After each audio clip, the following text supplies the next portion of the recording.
আমি বলেছিলাম না যে 12 বছর আগের যে ভারত ছিল আজ সেই ভারত না, এটা হলো নতুন ভারত।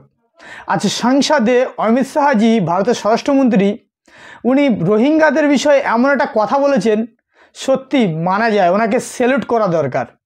কেন এই কথা বলছি? এই বাংলাদেশ অনুপ্রবেশকারী তাদের আর আমাদের দেশে এই জামাই আদর করার দিন শেষ। তাদেরকে আর জামাই আদর করা হবে না। তারা যদি নিজেরা থেকে সারেন্ডার করে দেয় তো ভালো, আর নাই তো তাদেরকে গ্রেপ্তার করা হবে, আর তা না হলে তাদেরকে ইনকাউন্টার করা হবে। হুঁশিয়ারি দিলেন অমিত শাহজি সংসদ থেকে। শুনুন বিস্তারিত কি বলছে, তারপরে আলোচনা আসছি, শুনুন। और ये कहते हैं कि एक भी घुसपैठ नहीं होती है। कभी गए हो आप पाकिस्तान? तो कई बार गए हो गया, सीमा पर गए हो पाकिस्तान, तो कई बार गए हो। फिर से बोलता हूं, सीमा पर गए हो, सीमा के माध्यम से पाकिस्तान गए हो।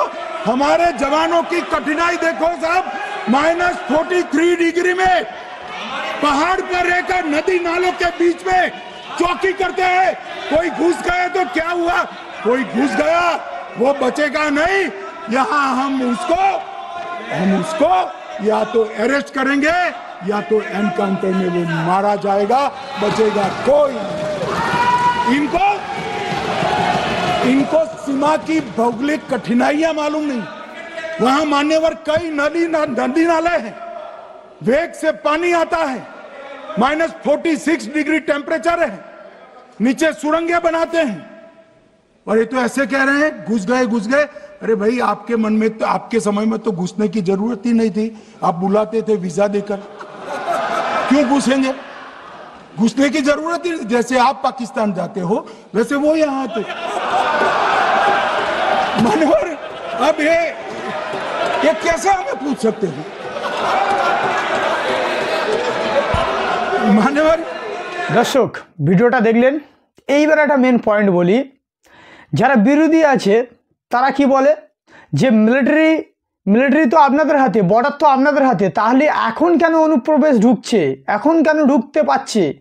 তখন আমাদের রাজ্যের মুখ্যমন্ত্রী মমতা ব্যানার্জি উনিও বলেছিলেন যে বিএসএফ তো আমাদের হাতে নেই, বর্ডার তো আমাদের হাতে নেই, তাহলে কেন অনুপ্রবেশটা ঢুকছে, এখনও কেন রোহিঙ্গারা ঢুকছে, প্রশ্ন কিন্তু তুলেছিল। কিন্তু আজকের অমিত শাহজি সংসদে পরিষ্কার বলে দিয়েছেন কি, উনি বোঝানোর চেষ্টা করেছেন যে বর্ডার যে সীমা যেখানে আছে সেখানে ভৌগোলিক পরিস্থিতি খুব খারাপ। নদী নালা, খাল, পুকুর, বিল, এই সবের মধ্যে দিয়ে নিচে দিয়ে সুড়ঙ্গ করে যদি অনুপ্রবেশ ঢোকে তাতে কি হয়েছে যদিও আর ঢোকে, কিন্তু তাদেরকে ছেড়ে দেওয়া হবে না, তাদেরকে গ্রেপ্তার করা হবে, নয়তোবা ইনকাউন্টার করা হবে। তিনি পরিষ্কার বলে দিয়েছেন।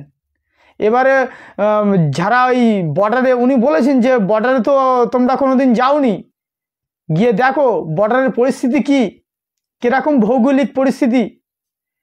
আগে তো ওই বর্ডারের নিচে দিয়ে আসতে হতো না, আগে ভিসা পাসপোর্ট দিয়ে নেমন্তন্ন করে আনাতো, কিন্তু এখন ওই সুড়ঙ্গ দিয়ে আসছে। তা কি হয়েছে? উনি ডাইরেক্ট একটা কথা বলেছিলেন, নাই গ্রেপ্তার করা হবে, নাই ইনকাউন্টার করা হবে।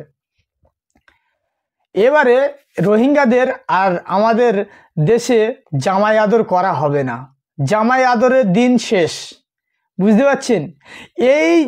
এই যে অ্যাকশনটা নিচ্ছে সরকার, এটা প্রত্যেক ভারতবাসীর জন্য ভালো, প্রত্যেক ভারতবাসীর জন্যে, সে যে সম্প্রদায়ের মানুষ হোক না কেন, চাहे से हिंदू হোক, চাहे সে মুসলিম হোক, চাहे সে খ্রিস্টান হোক, চাहे সে বৌদ্ধ হোক, যে ধর্মেরই মানুষ না হোক না কেন, প্রত্যেক ভারতবাসীর জন্যে এটা একটা ভালো জিনিস।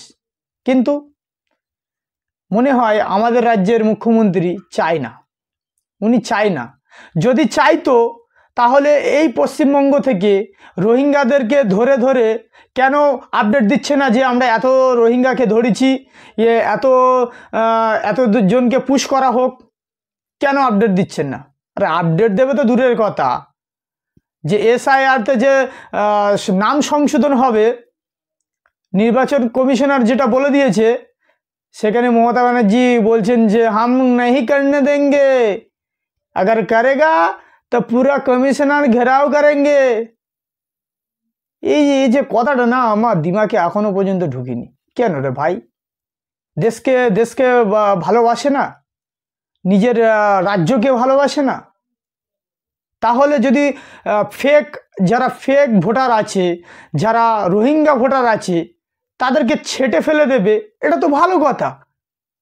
মোদি সরকারকে চাপে ফেলার জন্য কি এই রাজ্যের মুখ্যমন্ত্রী দেশের একটা বড় ধরনের সমস্যা, একটা দেশকে যে নিরাপত্তার হাত থেকে কি মানে সরে আসছে, নিরাপত্তাহীন টাইপের হয়ে যাচ্ছে। দর্শক, আপনাদের মূল্যবান মতামত অবশ্যই কমেন্ট বক্সে জানাবেন। আর এই যে রোহিঙ্গারা খুবই আনন্দে আছে, ভাবছে যে মোটামুটি আছে তো আমাদের পাশে বড় নেতা, তার থেকেও বড় নেতা আছে, বলে না বাপেরও বাপ আছে, তো তেমনই তার থেকেও বড় নেতা আছে। আর সংসদে কি বললেন, ঢুকছে তো কি হয়েছে রোহিঙ্গা, তাতে কোনো সমস্যা নেই, যদি নিজে থেকে এসে সারেন্ডার করে তো ভালো, আর নাই গ্রেপ্তার করা হবে, নাই এনকাউন্টার করা হবে। কারণ এরা আমার দেশের নাগরিক নয়, এরা এই দেশে এসে বিভিন্ন সাম্প্রদায়িক দাঙ্গা করবে, বিভিন্ন জায়গায় সরকারি সম্পত্তি নষ্ট করবে, বিভিন্ন 2 নম্বরই পরিকল্পনা করবে। তো এদেরকে আমরা কোনো রকমভাবে মাফ করব না। কিন্তু এদেরকে কারা বাঁচানোর চেষ্টা করছে, একটা প্রশ্ন রয়ে গেল। অবশ্যই কমেন্ট বক্সে এই বেঙ্গল রিপোর্টের কমেন্ট বক্সে অবশ্যই জানাবেন দর্শক। এইবারে অমিত শাহজি এমন, আমি বলেছি না যে এই ভারত আর আগের ভারত নেই। এর আগে অমিত শাহজি বলেছেন কি পরিষ্কার, যে পাকিস্তানকে 1 ফোঁটা জল দেবো না, দরকার হলে খাল কেটে জল অন্য জায়গায় নিয়ে যাবে, কিন্তু পাকিস্তানকে জল দেবে না। আর তাই তো পাকিস্তানকে জল দেয়নি। কিন্তু এই যে স্বরাষ্ট্রমন্ত্রীর কথার কিন্তু দাম রয়েছে, কথার কিন্তু দাম রেখেছে। এর আগে আমরা দেখেছি, এইবারে সংসদে একটা বিশাল বড় একটা কথা বললেন যে রোহিঙ্গাদের কোনো মাপ নেই, রোহিঙ্গাদের কোনো মাপ নেই। এইবারে অনেকে চিন্তা করছেন যে হ্যাঁ, এটা কি সম্ভব, এটা কি হবে? এটা সত্যিই হতে পারে, কারণ আমরা প্রমাণ পেয়ে এসছি তো, দেখেছি তো। স্বরাষ্ট্রমন্ত্রী প্রচুর নতুন আইন তৈরি করেছে, মানে পাশ করেছে, অনেক কিছু করেছে, এটা আমরা দেখেছি। সংসদে যখন এগুলো হয়, কোনো আইন পাস হয়, আপনি ভিডিওগুলো দেখবেন, বুঝতে পারবেন। তবে আপনি যদি ভারতীয় নাগরিক হন, একটা কথা মাথায় রাখবেন, চাই আপনি হিন্দু হোক, চাই আপনি মুসলিম হোক, চাই আপনি খ্রিস্টান হোক, যে ধর্মেরই মানুষ হোক না কেন, একটা জিনিস মাথা রাখবেন, নিজের ভোট ব্যাংকটা ঠিক রাখার জন্যে দেশটাকে কোনো রকমভাবে নষ্ট করতে দেওয়া যায় না। এটাই আমার ভিডিও করার এই আজকেকার প্রতিবেদনটা, এটাই হচ্ছে উদ্দেশ্য। আগে গদি না, আগে ভোট না, সবার আগে দেশ, এই ভারতবর্ষকে বাঁচাতে হবে। এই ভারতবর্ষকে একটা ডেভেলপের পথে নিয়ে যেতে হবে। এই ভারতবর্ষের প্রত্যেকটা মানুষ সুস্থ জীবনযাপন করবে, এটা আমাদের প্রত্যেক ভারতবাসী, যে ধর্মেরই মানুষ হোক না কেন, প্রত্যেক ভারতবাসীর ভাবা দরকার। আর যদি কিছু জানানোর থাকে অবশ্যই কমেন্ট বক্সে জানাবেন। আজকেকার প্রতিবেদনটা ছোট করে এই পর্যন্ত থাক। আপনারা অনেক সুস্থ থাকবেন, ভালো থাকবেন।